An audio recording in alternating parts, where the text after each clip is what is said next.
मराठा आंदोलक मनोज जरंगे पाटील सगळे सोयरे कायद्याच्या अंमलबजावणीच्या मागणीसाठी पुन्हा एकदा आमरण उपोषणाला बसले आहेत। आज मनोज जरंगे पाटलांच्या आमरण उपोषणाचा चौथा दिवस आहे आणि सलग 3 दिवस झाले जरंगे पाटलांच्या पोटामध्ये अन्नाचा एक कण नाही आहे, पाण्याचा एक थेंबही नाही आहे। त्यामुळे मनोज जरंगे पाटलांची प्रकृती आता ढासळण्यास सुरुवात झालेली आहे आणि मनोज जरंगे पाटलांना शारीरिक थकवा जाणवत आहे। मी आता सध्या उभा आहे जालना जिल्ह्यातल्या अंतरवाली सराटी या गावामध्ये आणि या ठिकाणी काही माता माऊल्या आल्या आहेत राज्याच्या कानेकोपऱ्यातून। त्यांना अश्रू अनावर झालेत आणि ते जरंगे पाटलांना वारंवार विनंती करत आहे की मनोज जरंगे पाटील दादा, आता आपण पाणी घ्या किंवा उपचार तरी घ्या, कारण आमच्यासाठी तुम्ही महत्त्वाचे आहेत, आरक्षण तर महत्त्वाचं आहेच। ताई, काय सांगणार, कुठून आले तुम्ही?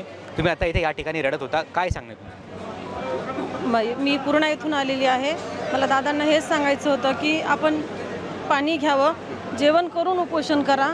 या सरकारला अजून कशी जाग येत नाही। आज दादाचा उपोषणाचा चौथा दिवस आहे। जर त्यांच्या जीवाला जर काही झालं, 6 कोटी मराठ्यांचा जीव या स्टेजवर आहे, सरकारला हे कळायला हवं। जर त्यांच्या जीवाला काही झालं तर या मराठ्याचं जे शांत रूप पाहता येते तर त्यांना विशाल रूपाला सामना करावा लागेल। म्हणून आमचा सगळ्यांचा जीव, 6 कोटी मराठ्यांचा जीव स्टेजवर आहे। म्हणून सरकारला विनंती आहे की आमच्या दादाकडे बघा, दादाकडे लक्ष द्या, त्यांच्या मागण्या पूर्ण करा, सगळे सोयऱ्याची अंमलबजावणी करा आणि आमच्या दादांचा जीव वाचवा। जर त्यांना काही खरंच झालं, खरंच या महिला जेंट्स लोक तर बाजूलाच, या महिलांचंच तुम्हाला विशाल रूप पाहावं लागेल। ह्या रणरागिणी खूप लांबून आलेल्या आहेत। खूप दिवसानंतर एक बहिणीला भाऊ भेटलेला आहे। म्हणून दादांनाही विनंती आहे की पाणी घ्यावं आणि सरकारलाही विनंती आहे की आमच्या दादांच्या मागण्या पूर्ण करा। ताई, काय सांगणार, जरंगे पाटलांचं अंतरवाली सराटीतले चौथं उपोषण आहे। 3 वेळेस मनोज जरंगे पाटलांनी कठोर उपोषण केले आहे, हे पण त्यांचं एक उपोषण आहे। मात्र अद्यापपर्यंत सरकारने जरंगे पाटलांची जी मूळ मागणी आहे ती पूर्ण केलेली नाही। सरकारने मागणी पूर्ण करायला पाहिजे। किती दिवस झालं जरांगे पाटील उपोषण करीत आहेत, त्यांची तब्येत बेता त्यांना साथ देत नाही। 4 दिवस झालं उपोषण करत, कमीत कमी दादांनी पाणी तरी घ्यावं, आमची अशी इच्छा आहे। आम्ही लांबून लिमला गावून आलो, लांबून आलो जरांगे पाटलाला भेटण्यासाठी, त्यांनी कमीत कमी पाणी घेऊन तरी उपोषण करा, अन्न नाही तर नाही। ताई, काय सांगणार, कुठून आलेत तुम्ही? आता या ठिकाणी महिलांना अश्रू अनावर झाले होते, महिला रडत होत्या, काय कारण आहे नेमकं? तसं खरंच जर सांगायला गेलं तर आम्ही जिल्हा परभणी, तालुका पूर्णा, देऊळगाव, दुधाटे, लिमला या ठिकाणून आम्ही आलेलो आहोत।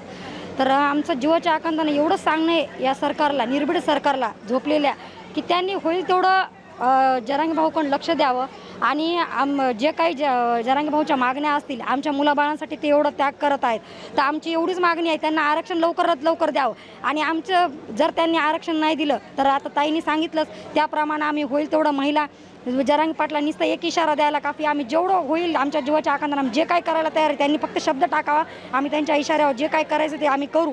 पण आम्हाला आरक्षण मिळालंच पाहिजे आणि आम्हाला आरक्षण मिळत असताना पण आम्हाला जरांगे भाऊचा जीव पण तितकाच महत्त्वाचा आहे। तर आमची एवढीच इच्छा आहे की जरांगे भाऊची तब्येत जेवढी होईल तेवढं लवकरात लवकर बरी झाली पाहिजे आणि त्यांनी खाऊन पिऊन उपोषण करावं, त्यांच्यासोबत आम्ही सतत आहोत।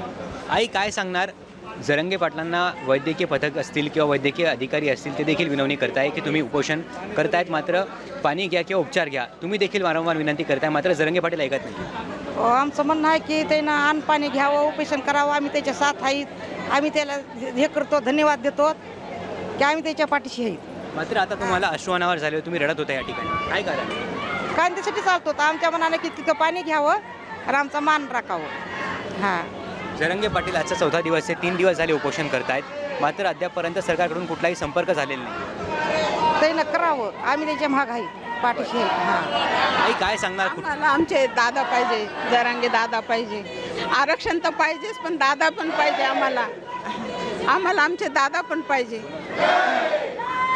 दादा असले तर हे सगळं, आज पंढरपूरला बी रांग नाही, आज इथं एवढी रांग येईल, शासनाला कळत नाही का? मग मात्र हे चौथं अंतरवाली सराटीमधलं उपोषण आहे, अद्यापपर्यंत मागण्या मंजूर झालेल्या नाहीये, काय कारण असं?